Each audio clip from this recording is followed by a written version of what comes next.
السلام علیکم ورحمۃ اللہ وبرکاتہ۔ جی تو ساتھیو، ہم آقائے دو جہاں صلی اللہ علیہ وآلہ وسلم کی سیرت طیبہ کا مطالعہ کر رہے ہیں۔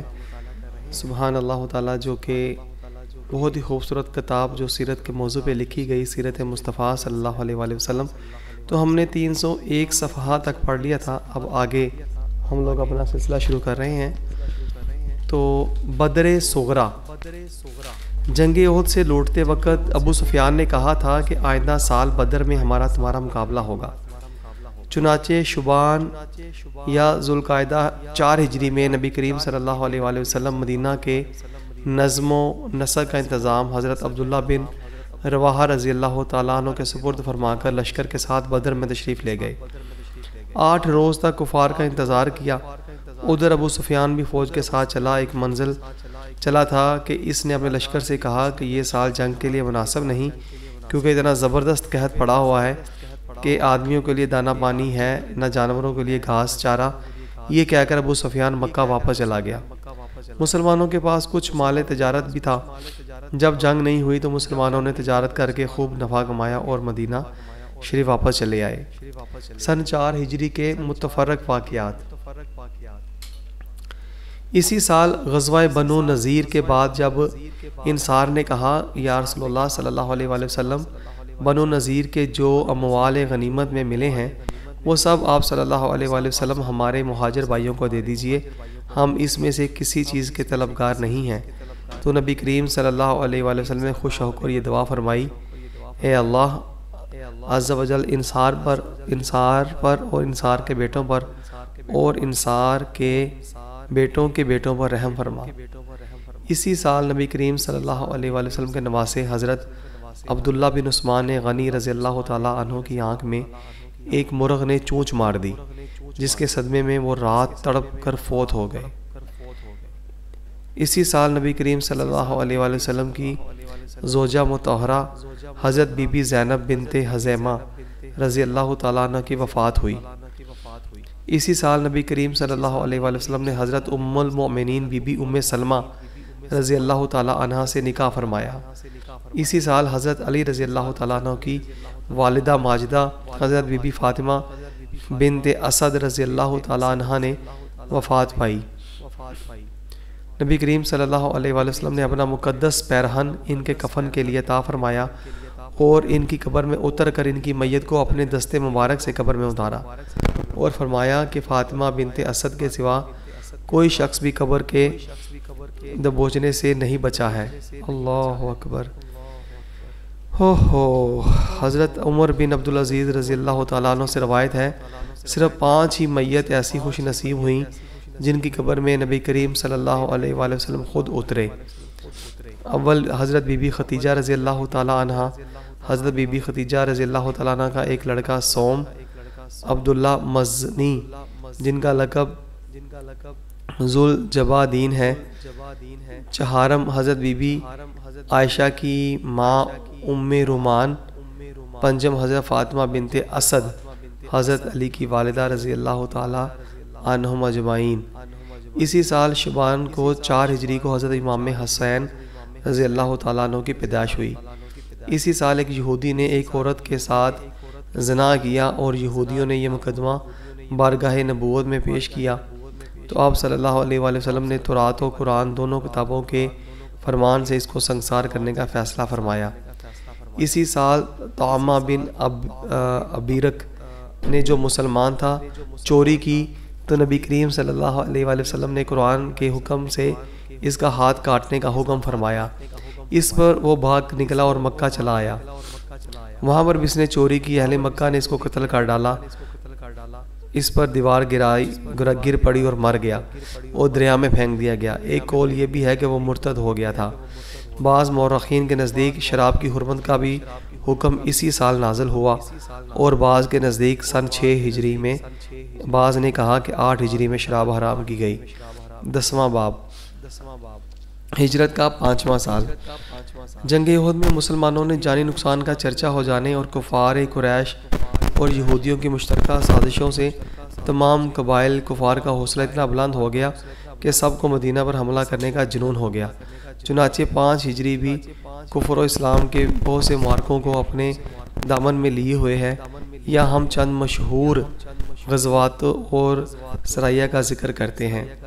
غزوہ ذات الرقاع۔ سب سے پہلے قبائل عمار سالبہ نے مدینہ پر چڑھائی کرنے کا ارادہ کیا۔ نبی کریم صلی اللہ علیہ وآلہ وسلم کو اس کی اطلاع ملی تو آپ صلی اللہ علیہ وآلہ وسلم نے 400 صحابہ کرام علیہم کا لشکر اپنے ساتھ لیا اور 10 محرم 5 ہجری کو مدینہ سے روانہ ہو کر مقام ذات الرقاع تک تشریف لے گئے۔ لیکن آپ صلی اللہ علیہ وآلہ وسلم کی آمد کا حال سن کر یہ کفار پہاڑوں میں بھاگ کر چھپ گئے، اس لیے کوئی جنگ نہیں ہوئی۔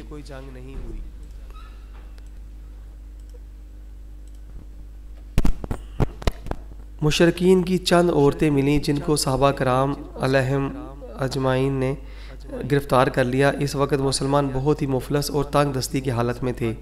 چنانچہ حضرت ابو موسیٰ اشعری رضی اللہ تعالیٰ عنہ کا بیان ہے کہ سواریوں کی اتنی کمی تھی کہ 6 آدمیوں کی سواریوں کے لیے ایک اونٹ تھا، جس پر ہم لوگ باری باری سوار ہو کر سفر کرتے تھے۔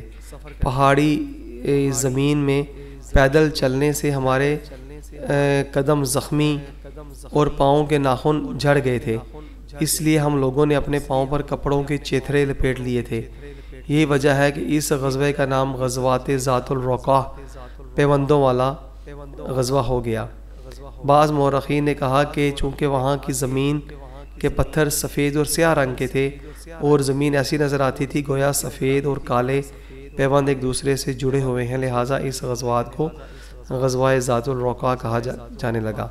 اور بعض کا قول یہ ہے کہ یہاں پر ایک درخت کا نام تھا، اس لیے اسے غزوہ ذات الرقاع کہنے لگے۔ ہو سکتا ہے یہ ساری باتیں ہوں۔ مشہور امام سیرت ابن سعد کا قول ہے کہ سب سے پہلے اس غزوہ میں نبی کریم صلی اللہ علیہ وآلہ وسلم نے صلاۃ الخوف پڑھی۔ غزوہ دومۃ الجندل۔ ربیع الاول 5 ہجری میں پتہ چلا کہ مقام دومۃ الجندل میں جو مدینہ شہر اور دمشق کے درمیان ایک قلعے کا نام ہے، مدینہ پر حملہ کرنے کے لیے ایک بہت بڑی فوج جمع ہو رہی ہے۔ نبی کریم صلی اللہ علیہ وآلہ وسلم 1000 صحابہ کرام رضی اللہ تعالیٰ عنہم کا لشکر لے کر مقابلے کے لیے مدینہ سے نکلے۔ جب مشرکین کو یہ معلوم ہوا تو وہ لوگ اپنے مویشیوں اور چرواہوں کو چھوڑ کر بھاگ نکلے۔ صحابہ کرام رضی اللہ تعالیٰ عنہم نے ان تمام جانوروں کو مال غنیمت بنا لیا۔ آپ صلی اللہ علیہ وآلہ وسلم نے 3 دن وہاں قیام فرما کر مختلف مقامات پر صحابہ کرام رضی اللہ تعالیٰ عنہم کے لشکروں کو روانہ فرمایا۔ اس غزوہ میں بھی کوئی جنگ نہیں ہوئی۔ اس سفر میں 1 مہینہ سے زائد آپ صلی اللہ علیہ وآلہ وسلم مدینہ سے باہر رہے۔ غزوہ مرسی، اس کا دوسرا نام غزوہ بن مستلق بھی ہے۔ ایک مقام کا نام ہے جو مدینہ سے 8 منزل دور ہے۔ قبیلہ خزایا کا ایک خاندان بنو المستلق یہاں آباد تھے۔ اس قبیلے کا سردار حارث بن ضرار تھا۔ اس نے بھی مدینہ پر فوج کشی کے لیے لشکر جمع کیا تھا۔ جب یہ خبر مدینہ پہنچی تو 2 شعبان سن 8 ہجری کو حضور اقدس صلی اللہ علیہ وآلہ وسلم مدینہ پر حضرت زید بن حارثہ رضی اللہ تعالیٰ عنہ کو اپنا خلیفہ بنا کر لشکر کے ساتھ روانہ ہوئے۔ ساتھیوں یہاں پر غور کریں کہ ہمارے آقا کریم صلی اللہ علیہ وآلہ وسلم جنگوں میں خود جایا کرتے تھے۔ سبحان اللہ، ساتھ ہوتے تھے صحابہ کرام، جان سارا نے صحابی ساتھ ہوتے آپ کے۔ اس غزوہ میں حضرت بی بی عائشہ رضی اللہ تعالیٰ عنہ اور حضرت بی بی ام سلمہ رضی اللہ تعالیٰ عنہ بھی آپ صلی اللہ علیہ وآلہ وسلم کے ساتھ تھی۔ جب حارث بن ضرار کو آپ صلی اللہ علیہ وآلہ وسلم کی تشریف آوری کی خبر ہو گئی تو اس پر ایسی دہشت سوار ہو گئی کہ وہ اس کی فوج بھاگ کر منتشر ہو گئی، مگر خود مرسری کے باشندوں نے لشکر اسلام کا سامنا کیا اور جم کر مسلمانوں پر تیر برسانے لگے۔ لیکن جب مسلمانوں نے ایک ساتھ مل کر حملہ کر دیا تو 10 کفار مارے گئے اور ایک مسلمان بھی شہادت سے سرفراز ہوئے۔ باقی سب کفار گرفتار ہو گئے، جن کی تعداد 700 سے زائد تھی۔ 2000 اونٹ اور 5000 بکریاں مال غنیمت میں صحابہ کرام رضی اللہ تعالیٰ عنہم کے ہاتھ آئیں۔ غزوہ مرسی جنگ کے اعتبار سے تو کوئی خاص اہمیت نہیں رکھتا، لیکن اس جنگ میں بعض ایسے واقعات درپیش ہو گئے کہ یہ غزوہ تاریخ نبوی کا ایک بہت ہی اہم اور شاندار عنوان بن گیا۔ ان مشہور واقعات میں سے چند ایک یہ ہیں۔ منافقین کی شرارت۔ اس جنگ میں مال غنیمت کے لالچ میں بہت سے منافقین بھی شریک ہو گئے تھے۔ ایک دن پانی لینے پر ایک مہاجر ایک انصاری میں کچھ تکرار ہو گئی۔ مہاجر نے بلند آواز سے کہا، اے مہاجرو، فریاد ہے۔ انصاری نے یا ایس انصاریو فریاد ہے کا نعرہ مارا۔ یہ نعرہ سنتے ہی انصار اور مہاجرین دور پڑے اور اس قدر بات بڑھ گئی کہ آپس میں جنگ کی نوبت آ گئی۔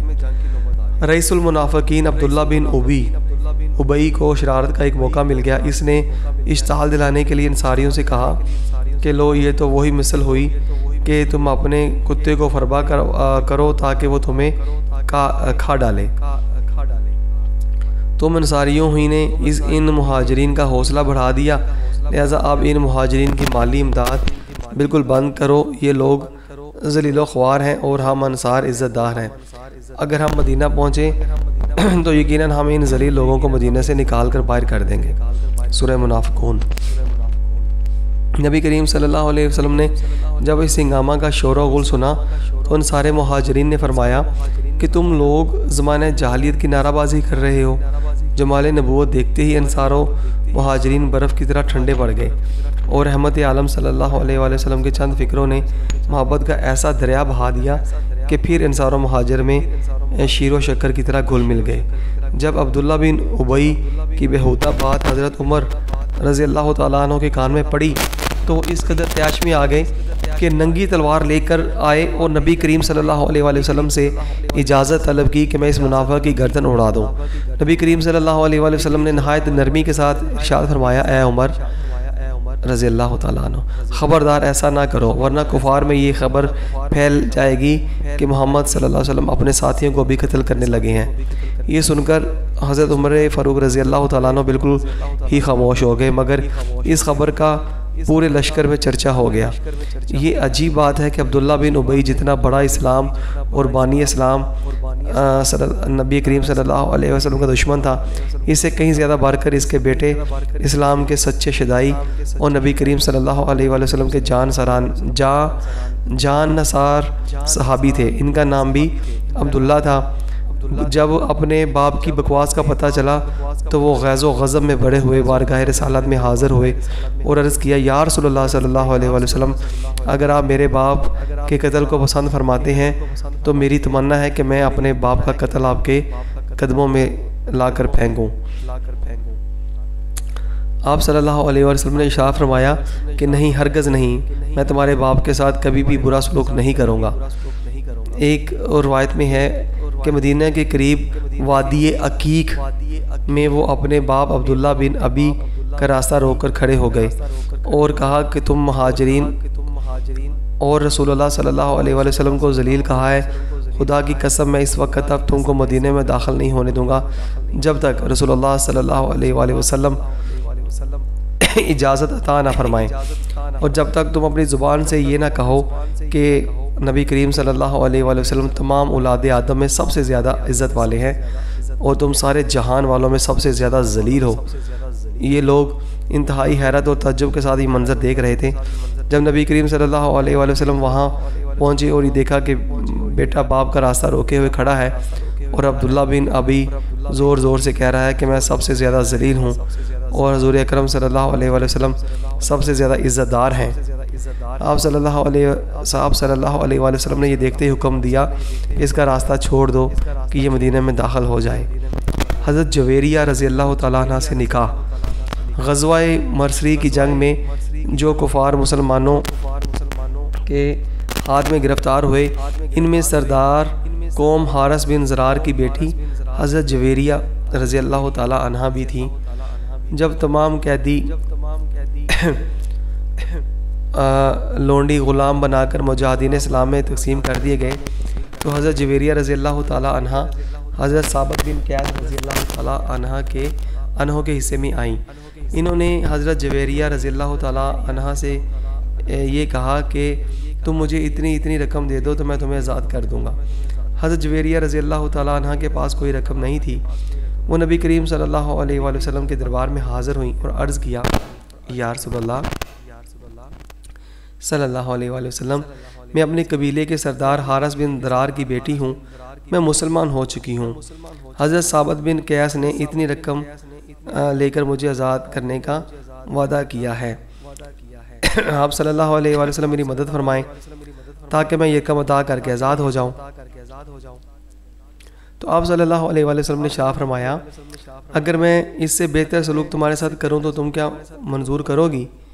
انہوں نے پوچھا وہ کیا ہے؟ آپ صلی اللہ علیہ وآلہ وسلم نے فرمایا کہ میں چاہتا ہوں کہ میں خود تنہا تمہاری طرف سے ساری رقم ادا کر دوں اور تم کو آزاد کر کے میں تم سے نکاح کر لوں تاکہ تمہارا خاندانی اعزاز اور وقار برقرار رہ جائے۔ سبحان اللہ۔ حضرت جویریہ رضی اللہ تعالیٰ عنہ نے خوشی خوشی اس بات کو منظور کر لیا۔ چنانچہ نبی کریم صلی اللہ علیہ وآلہ وسلم نے ساری رقم اپنے پاس سے ادا فرما کر حضرت جویریہ رضی اللہ تعالیٰ عنہ سے نکاح فرما لیا۔ جب یہ خبر لشکر میں پھیل گئی کہ نبی کریم صلی اللہ علیہ وآلہ وسلم نے حضرت جویریہ رضی اللہ تعالیٰ عنہ سے نکاح فرما لیا ہے تو مجاہدین اسلام کے لشکر میں اس خاندان کے جتنے لونڈی غلام تھے مجاہدین نے سب کو فوراً ہی آزاد کر کے رہا کر دیا۔ اور لشکر اسلام کا ہر سپاہی یہ کہنے لگا جس خاندان میں رسول اللہ صلی اللہ علیہ وآلہ وسلم نے شادی کر لی اس خاندان کا کوئی آدمی لونڈی غلام نہیں رہ سکتا۔ اور حضرت بی بی عائشہ صدیقہ رضی اللہ تعالیٰ عنہ کہنے لگی ہم نے کسی عورت کا نکاح حضرت جویریہ رضی اللہ تعالیٰ عنہ کے نکاح سے بڑھ کر خیر و برکت والا نہیں دیکھا کہ اس کی وجہ سے تمام خاندان بنی المستلق کو غلامی سے آزادی نصیب ہو گئی۔ حضرت جویریہ رضی اللہ تعالیٰ عنہ کا اصلی نام برہ تھا۔ نبی کریم صلی اللہ علیہ وآلہ وسلم نے اس نام کو بدل کر جویریہ نام رکھا۔ واقعہ افق، اسی غزوہ سے جب نبی کریم صلی اللہ علیہ وآلہ وسلم مدینہ شریف واپس آنے لگے تو ایک منزل پر رات میں پڑاؤ کیا۔ حضرت عائشہ صدیقہ رضی اللہ تعالیٰ عنہ ایک بند ہودج میں سوار ہو کر سفر کرتی تھی اور چند مخصوص آدمی اس ہودج کو اونٹ پر لادنے اور اتارنے کے لیے مقرر تھے۔ حضرت بی بی عائشہ صدیقہ رضی اللہ تعالیٰ عنہ لشکر کی روانگی سے کچھ پہلے لشکر سے باہر رفع حاجت کے لیے تشریف لے گئیں۔ جب واپس ہوئیں تو دیکھا کہ ان کے گلے کا ہار کہیں ٹوٹ کر گر پڑا ہے۔ وہ دوبارہ اس ہار کی تلاش میں لشکر سے باہر چلی گئیں۔ اس مرتبہ واپسی میں کچھ دیر لگ گئی اور لشکر روانہ ہو گیا۔ آپ کا ہودج لادنے والوں نے یہ خیال کر کے کہ ام المؤمنین رضی اللہ تعالیٰ عنہ ہودج کے اندر تشریف فرما ہے، ہودج کو اونٹ پر لاد دیا اور پورا قافلہ منزل سے روانہ ہو گیا۔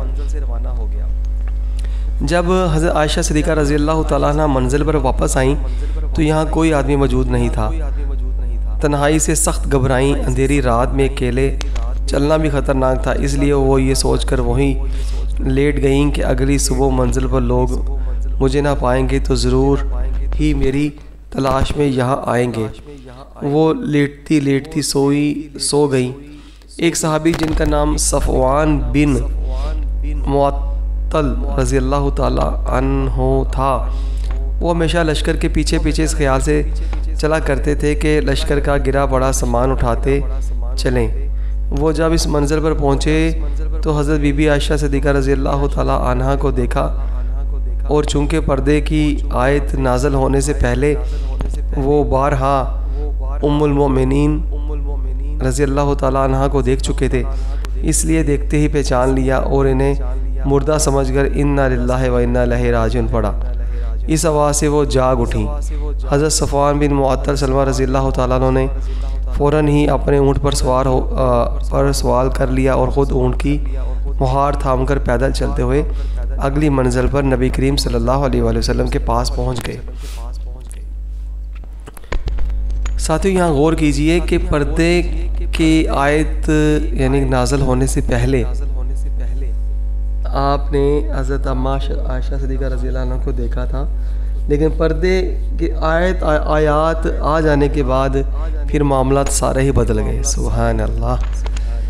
منافقوں کے سردار حضرت عبداللہ بن ابی نے اس واقعے کو حضرت بی بی عائشہ صدیقہ رضی اللہ تعالیٰ عنہ پر تہمت لگانے کا ذریعہ بنا لیا اور خوب اس تہمت کا چرچا کیا، یہاں تک کہ مدینہ میں اس منافق نے اس شرمناک تہمت کو اس قدر اچھالا اور اتنا شور غل مچایا کہ مدینہ میں ہر طرف اس سے افطرا اور تہمت کا چرچا ہونے لگا، اور بعض مسلمان مثلا حسان بن ثابت، حضرت مصطع بن اساسہ، حضرت حمنہ بن حاجش رضی اللہ تعالیٰ عنہم نے بھی اس تہمت کو پھیلانے میں کچھ حصہ لیا۔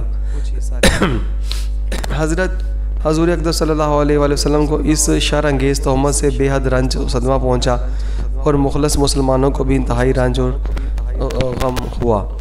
حضرت بی بی عائشہ صدیقہ رضی اللہ تعالیٰ عنہ مدینہ پہنچتے ہی سخت بیمار ہو گئیں، پردہ نشین تو تھی ہی پہلے سے ہی صاحب فراش ہو گئیں، اور انہیں اس تہمت تراشی کی بالکل خبر ہی نہیں ہوئی، گویا کہ نبی کریم صلی اللہ علیہ وآلہ وسلم کو حضرت بی بی عائشہ صدیقہ رضی اللہ تعالیٰ عنہ کی پاک دامنی کا پورا علم و یقین تھا، مگر چونکہ اپنی بیوی کا معاملہ تھا اس لیے آپ صلی اللہ علیہ وآلہ وسلم نے اپنی طرف سے اپنی بیوی کی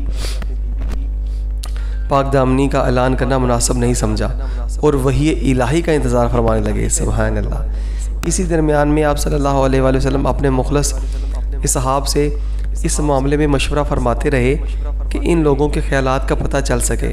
چنانچہ حضرت عمر فاروق رضی اللہ تعالیٰ عنہ سے جب آپ صلی اللہ علیہ وآلہ وسلم نے اس تہمت کے بارے میں گفتگو فرمائی تو انہوں نے عرض کیا، یا رسول اللہ صلی اللہ علیہ وآلہ وسلم، یہ منافق یقیناً جھوٹے ہیں، اس لیے جب اللہ تعالیٰ کو یہ گوارا نہیں ہے کہ آپ صلی اللہ علیہ وآلہ وسلم کے جسم اطہر پر ایک مکھی بھی بیٹھ جائے، کیونکہ مکھی نجاستوں پر بیٹھتی ہے، تو بھلا جو عورت ایسی برائی کی مرتکب ہو خدا بندے قدوس کب اور کیسے برداشت فرمائے گا کہ آپ صلی اللہ علیہ وآلہ وسلم کی زوجیت میں رہ سکیں۔ حضرت عثمان غنی نے کہا، یا رسول اللہ صلی اللہ علیہ وسلم، جب اللہ تعالیٰ نے آپ کے سایہ کو زمین پر نہیں پڑنے دیا تاکہ اس پر کسی کا پاؤں نہ پڑ جائے، تو بھلا اس معبود برحق کی غیرت کب یہ گوارا کرے گی کہ کوئی انسان آپ صلی اللہ علیہ وآلہ وسلم کی زوجہ محترمہ کے ساتھ ایسی قباحت کا مرتکب ہو سکے۔ حضرت علی رضی اللہ تعالیٰ عنہ نے گزارش کی کہ یا رسول اللہ صلی اللہ علیہ وسلم، ایک مرتبہ آپ کے نلین اقدس میں نجاست لگ گئی تھی تو آپ صلی اللہ علیہ وآلہ وسلم نے حضرت جبرائیل علیہ السلام کو بھیج کر اللہ تعالیٰ نے حضرت جبرائیل علیہ السلام کو بھیج کر آپ صلی اللہ علیہ وآلہ وسلم کو خبر دی کہ آپ اپنی نالین اقدس کو اتار دیں۔ اس لیے حضرت بی بی عائشہ صدیقہ رضی اللہ تعالیٰ عنہا معاذ اللہ اگر ایسی ہوتی تو ضرور اللہ تعالیٰ آپ صلی اللہ علیہ وآلہ وسلم پر وحی نازل فرما دیتا کہ آپ ان کی زوجیت سے نکال دیں۔ حضرت ابو ایوب انصاری رضی اللہ تعالیٰ نے جب اس تہمت کی خبر سنی تو انہوں نے اپنی بیوی سے کہا، اے بیوی تو سچ بتا، اگر حضرت صفوان بن معطل رضی اللہ تعالیٰ عنہ کی جگہ میں ہوتا تو کیا تو یہ گمان کر سکتی ہے کہ میں حضور اقدس صلی اللہ علیہ وآلہ وسلم کی حرم پاک کے ساتھ ایسا کر سکتا تھا؟ تو ان کی بیوی نے جواب دیا، اگر حضرت عائشہ صدیقہ رضی اللہ تعالیٰ عنہ کی جگہ میں رسول اللہ صلی اللہ علیہ وآلہ وسلم کی بیوی ہوتی تو خدا کی قسم میں کبھی ایسی خیانت نہیں کر سکتی تھی۔ پھر حضرت عائشہ صدیقہ رضی اللہ تعالیٰ عنہ جو مجھ سے لاکھوں درجے بہتر ہیں، اور حضرت صفوان بن معطل رضی اللہ تعالیٰ عنہ جو بدر جاہا تم سے بہتر ہیں، بھلا کیوں کر ممکن ہے کہ یہ دونوں ایسے خیانت کر سکتے ہیں؟ بخاری شریف کی روایت میں ہے کہ نبی کریم صلی اللہ علیہ وآلہ وسلم نے اس معاملے میں حضرت علی اور اسامہ رضی اللہ تعالیٰ عنہما سے جب مشورہ طلب فرمایا تو حضرت اسامہ رضی اللہ تعالیٰ عنہ نے برجستہ کہا کہ اہلک ولا نعلم الا خیرا، کہ یا رسول اللہ صلی اللہ علیہ وآلہ وسلم، وہ آپ کی بیوی ہیں اور ہم انہیں اچھی ہی جانتے ہیں۔ حضرت علی رضی اللہ تعالیٰ عنہ نے یہ جواب دیا کہ رسول اللہ صلی اللہ علیہ وآلہ وسلم نے آپ پر کوئی تنگی نہیں ڈالی ہے، عورتیں ان کے سوا بہت ہیں، آپ صلی اللہ علیہ وآلہ وسلم ان کے بارے میں ان کی لونڈی حضرت بریرہ سے پوچھ لیں، وہ آپ سے سچ مچ کہہ دے گی۔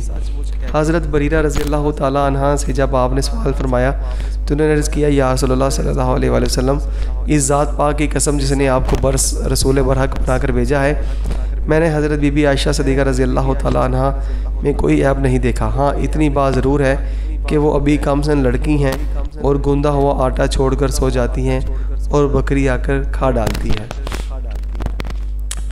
پھر حضور صلی اللہ علیہ وآلہ وسلم نے اپنی زوجہ محترمہ حضرت زینب بنت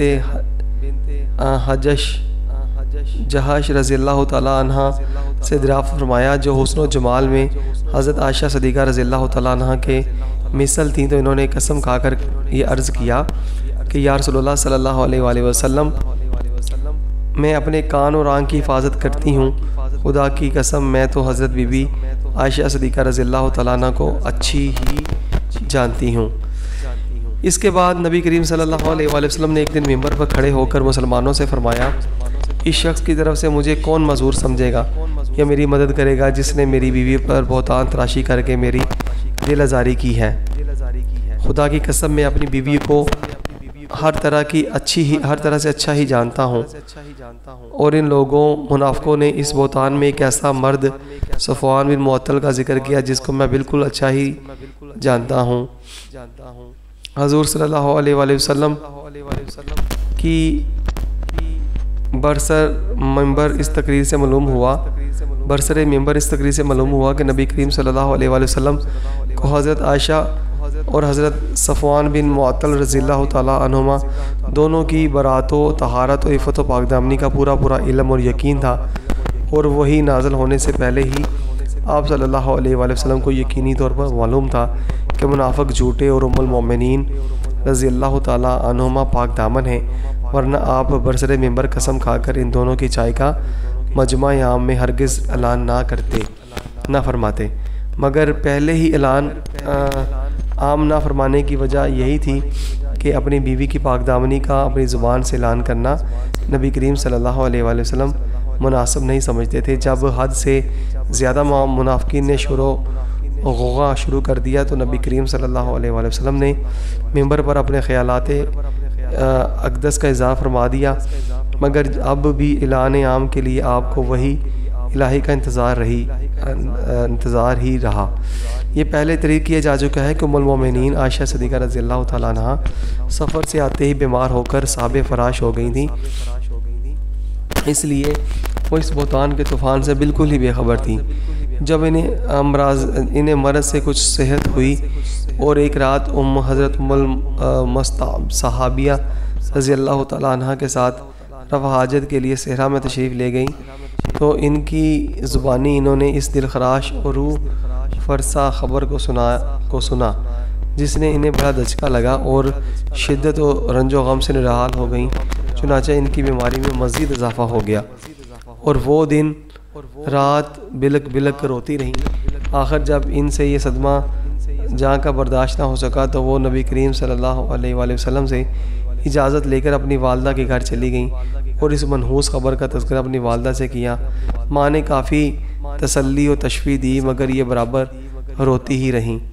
اسی حالت میں ناگہاں نبی کریم صلی اللہ علیہ وآلہ وسلم تشریف لائے اور فرمایا کہ اے عائشہ رضی اللہ تعالیٰ عنہ، تمہارے بارے میں ایسی خبریں اڑائی گئی ہیں کہ اگر تم پاک دامن ہو اور یہ خبر جھوٹی ہے تو عنقریب اللہ تبارک تعالیٰ تمہاری برات کا بذریعہ وہی اعلان فرمائے گا، ورنہ تم توبہ استغفار کر لو، کیونکہ جب کوئی بندہ خدا سے توبہ کرتا ہے تو وہ بخشش مانگتا ہے تو اللہ تعالیٰ اس کے گناہوں کو معاف فرما دیتا ہے۔ نبی کریم صلی اللہ علیہ وآلہ وسلم کی یہ گفتگو سن کر حضرت عائشہ صدیقہ رضی اللہ تعالیٰ عنہ کے آنسو بالکل تھم گئے اور انہوں نے اپنے والد حضرت ابوبکر صدیق رضی اللہ تعالیٰ عنہ سے کہا، آپ صلی اللہ علیہ وآلہ وسلم کا جواب دیجئے۔ تو انہوں نے فرمایا، خدا کی قسم میں نہیں جانتا کہ نبی کریم صلی اللہ علیہ وآلہ وسلم کو کیا جواب دوں۔ پھر انہوں نے ماں سے جواب دینے کی درخواست کی تو ان کی ماں نے بھی یہی کہا۔ پھر خود حضرت بی بی عائشہ صدیقہ رضی اللہ تعالیٰ عنہ نے نبی کریم صلی اللہ علیہ وآلہ وسلم کو یہ جواب دیا کہ لوگوں نے جو ایک بے بنیاد بات اڑائی ہے اور یہ لوگوں کے دلوں میں بیٹھ گئی ہے اور کچھ لوگ اس کو سچ سمجھ چکے ہیں، اس صورت میں اگر میں یہ کہوں کہ میں پاک دامن ہوں تو لوگ اس کی تصدیق نہیں کریں گے، اور اگر میں اس برائی کا اقرار کر لوں تو سب مان لیں گے، حالانکہ اللہ تعالیٰ جانتا ہے کہ میں اس الزام سے بڑی اور پاک دامن ہوں۔ اس وقت میری مثال حضرت یوسف علیہ السلام کے باپ حضرت یعقوب علیہ السلام جیسی ہے، لہٰذا میں بھی وہی کہتی ہوں جو انہوں نے کہا تھا، یعنی یہ کہتی ہوئی انہوں نے کروٹ بدل کر منہ پھیر لیا اور کہا، اللہ جانتا ہے کہ میں اس تہمت سے بری اور پاک دامن ہوں، اور مجھے یقین ہے کہ اللہ تعالیٰ ضرور میری برات کو ظاہر فرما دے گا۔ حضرت بی بی عائشہ صدیقہ رضی اللہ تعالیٰ عنہ کا جواب سن کر ابھی رسول اللہ صلی اللہ علیہ وآلہ وسلم اپنی جگہ سے اٹھے بھی نہ تھے، اور ہر شخص اپنی جگہ پر بیٹھا ہوا تھا کہ ناگہاں حضور صلی اللہ علیہ وآلہ وسلم پر وحی نازل ہونے لگی، اور آپ پر نزول وحی کے وقت بے چینی شروع ہو گئی، اور باوجود یہ کہ شدید سردی کا وقت تھا مگر پسینے کے قطرات موتیوں کی طرح آپ صلی اللہ علیہ وآلہ وسلم کے بدن سے ٹپکنے لگے۔ جب وحی اتر چکی تو ہنستے ہوئے حضور اکرم صلی اللہ علیہ وآلہ وسلم نے فرمایا، اے عائشہ رضی اللہ تعالیٰ عنہ، تم خدا کا شکر ادا کرتے ہوئے اس کی حمد کرو، اس نے تمہاری برات اور پاک دامنی کا اعلان فرما دیا۔ اور پھر آپ صلی اللہ علیہ وآلہ وسلم نے قرآن کی سورہ نور میں سے 10 آیات کی تلاوت فرمائی۔ ان آیات کے نازل ہو جانے کے بعد منافقین کا منہ کالا ہو گیا۔ حضرت ام المومنین بی بی عائشہ صدیقہ رضی اللہ تعالیٰ عنہا کی پاک دامنی کا آفتاب اپنی پوری آب و تاب کے ساتھ اسی طرح چمک اٹھا کہ قیامت تک آنے والے مسلمانوں کے دلوں میں دنیا میں نور ایمان سے اجالا ہو گیا۔ حضرت ابوبکر صدیق رضی اللہ تعالیٰ عنہ کو حضرت مصطع بن اساسہ پر بڑا غصہ آیا۔ یہ آپ کے خالہ زاد بھائی تھے اور بچپن میں ہی ان کے والد فوت ہو گئے تھے۔ حضرت ابوبکر صدیق رضی اللہ تعالیٰ عنہ نے ان کی پرورش بھی کی تھی، اور ان کی مفلسی کی وجہ سے ہمیشہ آپ ان کی مالی امداد فرماتے رہتے تھے، مگر اس کے باوجود حضرت مصطع بن اساسہ رضی اللہ تعالیٰ عنہ نے بھی اس تہمت راشی اور اس کا چرچا کرنے میں کچھ حصہ لیا تھا۔ اس وجہ سے حضرت ابوبکر صدیق رضی اللہ تعالیٰ نے غصے میں بھر کر یہ قسم کھا لی کہ اب میں مصطع بن اساسہ کی کبھی بھی مالی مدد نہیں کروں گا۔ اس موقع پر اللہ تعالیٰ نے یہ آیت نازل فرمائی کہ اور قسم نہ کھائیں جو تم میں فضیلت والے اور گنجائش والے ہیں، قرابت والوں اور مسکینوں اور اللہ کی راہ میں ہجرت کرنے والوں کو دینے کی، اور چاہیے کہ معاف کریں اور درگزر کریں۔ کہ تم اسے پسند نہیں کرتے کہ اللہ تمہاری بخشش کرے، اور اللہ بہت ہی بخشنے والا مہربان ہے۔ اس آیت کو سن کر حضرت ابوبکر صدیق رضی اللہ تعالیٰ عنہ نے اپنی قسم توڑ ڈالی، اور پھر حضرت مصطع بن اساسہ رضی اللہ تعالیٰ عنہ کا خرچ بدستور سابق عطا فرمانے لگے۔ پھر نبی کریم صلی اللہ علیہ وآلہ وسلم نے مسجد نبوی میں ایک خطبہ پڑھا اور سورہ نور کی آیتیں تلاوت فرما کر مجمع میں سنا دیں، اور تہمت لگانے والوں میں سے حضرت حسان بن ثابت اور حضرت مصطع بن اساسہ اور حضرت حمنہ بن حجش رضی اللہ تعالیٰ عنہم اور رئیس المنافقین عبداللہ بن ابی، ان چاروں کو حد قذف کی سزا میں 80 دھرے مارے گئے۔ شارح بخاری علامہ کرمانی رحمۃ اللہ تعالیٰ نے فرمایا کہ حضرت بی بی عائشہ رضی اللہ تعالیٰ عنہا کی برات اور پاک دامنی قطعی اور یقینی ہے، جو قرآن سے ثابت ہے۔ اگر کوئی اس میں ذرا بھی شک کرے تو وہ کافر ہے۔ بے شک تمہارے فقہائے امت کا بھی یہی مسلک ہے۔ آیات تیمم کا نزول۔ ابن عبد البر اور ابن سعد، ابن حبان وغیرہ محدثین علماء سیرت کا قول ہے کہ تیمم کی اس آیت اسی غزوہ مرسی میں نازل ہوئیں، مگر روضۃ الاحباب میں لکھا ہے کہ آیت التیمم کسی دوسرے غزوہ میں اتری، واللہ عالم۔ بخاری شریف میں آیت تیمم کی شان نزول جو مذکورہ ہیں وہ یہ ہیں کہ حضرت بی بی عائشہ صدیقہ رضی اللہ تعالیٰ عنہا کا بیان ہے کہ ہم لوگ نبی کریم صلی اللہ علیہ وآلہ وسلم کے ساتھ ایک سفر میں تھے۔ جب ہم لوگ مقام بیدا یا مقام ذات الحجیش میں پہنچے تو میرا ہاتھ ٹوٹ کر گر گیا، تو نبی کریم صلی اللہ علیہ وآلہ وسلم اور کچھ لوگ اس ہار کی تلاش میں وہاں ٹھہر گئے، اور وہاں پانی نہیں تھا، تو کچھ لوگوں نے حضرت ابوبکر صدیق رضی اللہ تعالیٰ عنہ کے پاس آ کر شکایت کی کہ کیا آپ دیکھتے نہیں کہ حضرت عائشہ صدیقہ رضی اللہ تعالیٰ عنہ نے کیا کیا؟ نبی کریم صلی اللہ علیہ وآلہ وسلم نے صحابہ کرام رضی اللہ تعالیٰ عنہم کو یہاں ٹھہرا لیا، حالانکہ یہاں پانی موجود نہیں ہے۔ یہ سن کر حضرت ابوبکر صدیق رضی اللہ تعالیٰ عنہ میرے پاس آئے، اور جو کچھ خدا نے چاہا انہوں نے مجھ کو سخت و سست کہا، اور پھر غصے میں اپنے ہاتھ سے میری میری کوکھ میں کھونچا مارنے لگے۔ اس وقت رسول اللہ صلی اللہ علیہ وآلہ وسلم میری ران پر اپنا سر مبارک رکھ کر آرام فرما رہے تھے۔ اس وجہ سے مار کھانے کے باوجود میں ہل نہیں سکتی تھی۔ صبح جب رسول اللہ صلی اللہ علیہ وسلم بیدار ہوئے تو وہاں کہیں پانی موجود ہی نہیں تھا۔ نہا کہاں نبی کریم صلی اللہ علیہ وآلہ وسلم پر تیمم کی آیت نازل ہو گئی۔ نبی کریم صلی اللہ علیہ وآلہ وسلم نے اور تمام صحاب نے تیمم کیا اور نماز فجر ادا کی۔ اس موقع پر حضرت السید بن حذیر رضی اللہ تعالیٰ نے خوش ہو کر کہا، اے ابو بکر کی آل، یہ تمہاری پہلی ہی برکت ہے، پہلی ہی برکت نہیں ہے۔ ہم لوگوں نے اونٹ کو اٹھایا ہے تو اس کے نیچے ہم نے ہار کو پا لیا۔ اس حدیث میں کسی غزوہ کا نام نہیں ہے، مگر شارح بخاری حضرت علامہ ابن حجر علیہ رحمہ نے فرمایا کہ یہ واقعہ بن مستلق ہے، جس کا دوسرا نام غزوہ مرسی ہے بھی ہے، جس میں قصہ افق بھی ہوا۔ اس غزوہ میں نبی کریم صلی اللہ علیہ وآلہ وسلم 28 دن مدینہ شریف سے باہر رہے۔ جی تو ساتھیو، آج ہم نے یہاں تک پڑھ لیا۔ کل انشاءاللہ العزیز جنگ خندق کا واقعہ شروع ہوگا، تو انشاءاللہ العزیز جنگ خندق کے جو واقعات ہیں وہ کل ہم جو ہیں وہ سماعت کریں گے۔